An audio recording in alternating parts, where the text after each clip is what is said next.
Hello दोस्तों, this is Vikas sir from Krishna classes.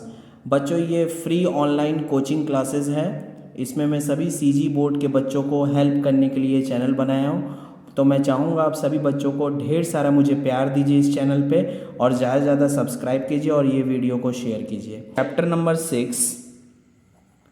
Chapter number 6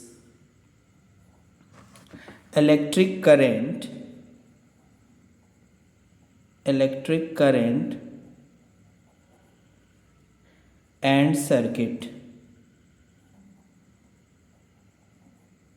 तो बच्चों, सबसे पहले हमको ये जानना है चैप्टर 6 में, भाई इलेक्ट्रिक करंट का मतलब होता है जहाँ पे करंट इलेक्ट्रिसिटी फ्लो कर सके। ठीक, जब आपका चार्ज जो वायर में है वो अगर फ्लो करने लगता है तो वो क्या करता है, बिजली लाता है ना। तो उसे हम इलेक्ट्रिक करंट कहते हैं। और ये जो फ्लो करता है इसके लिए एक सर्किट की ज़रूरत पड़ती है, तो उसको हम इलेक्ट्रिक सर्किट कहते हैं।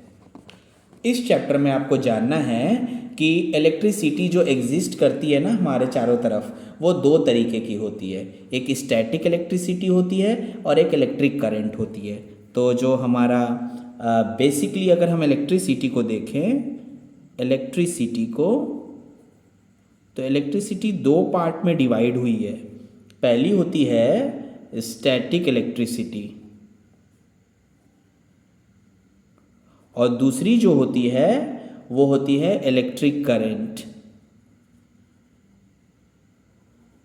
अब स्टैटिक इलेक्ट्रिसिटी क्या होती है बच्चों? तो स्टैटिक इलेक्ट्रिसिटी में जो चार्ज होती है ना वो एक ही जगह रुकी हुई होती है।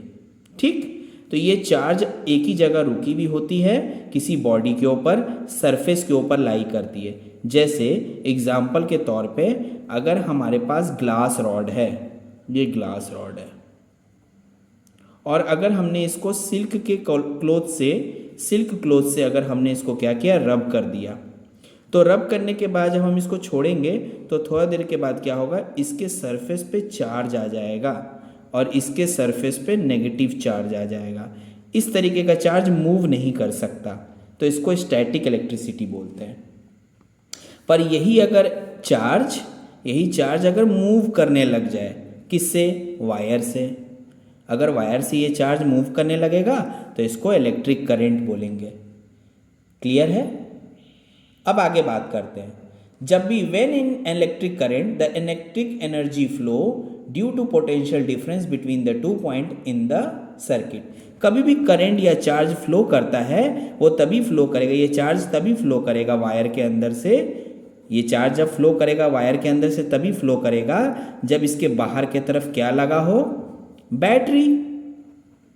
ये बैटरी क्या करती है, ये बैटरी पोटेंशियल डिफरेंस क्रिएट करती है। ये पोटेंशियल डिफरेंस की वजह से चार्ज क्या होता है, फ्लो होना चालू कर देता है। आई बात समझ में?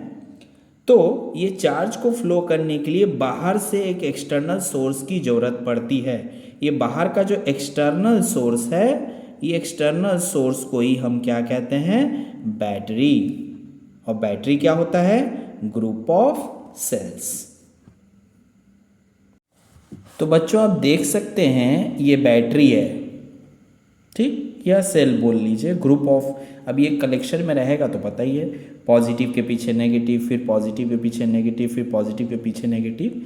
इस तरीके से हम कनेक्ट करते हैं, positive negative, positive negative, positive negative, इस तरीके से बंच में जाता है। ठीक है, और इसके बारे में आगे और डिटेल में हम इसके स्ट्रक्चर्स को भी जानेंगे, किस तरीके से हम इसको डिनोट कर सकते हैं। डिनोशन भी दिया गया है फिजिक्स में।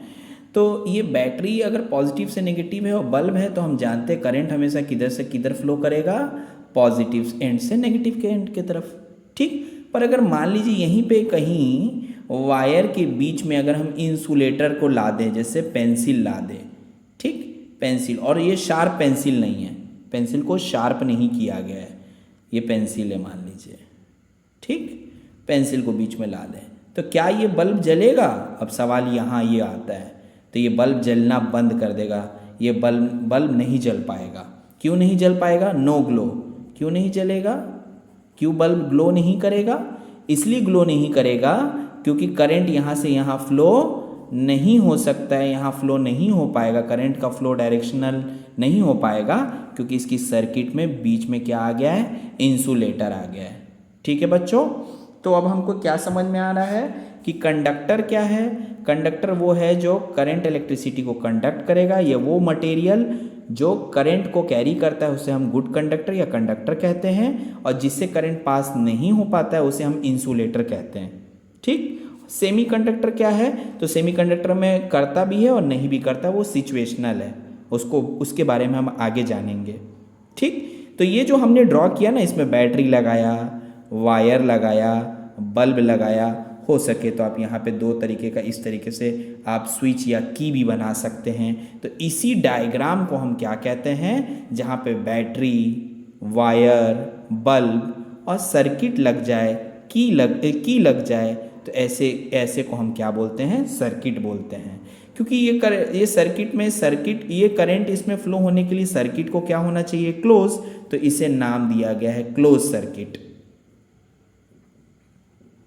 ठीक, और यहाँ पे जो ओपन हो जाता है, यहाँ पे किसी तरीके से पेंसिल आ गया या हिंडर कर रहा है, या मान लीजिए ये सर्किट पूरी तरीके से खुला है, जैसे ये बैटरी है ना, और ये बल्ब है, और यहाँ पे वायर खुल गया, छोड़ दिया गया, ओपन है, तो इसे आराम से आप ओपन सर्किट बोल देंगे, क्योंकि यहाँ सर्किट क्लोज नहीं है, तो यहाँ करंट फ्लो नहीं होगा। ठीक।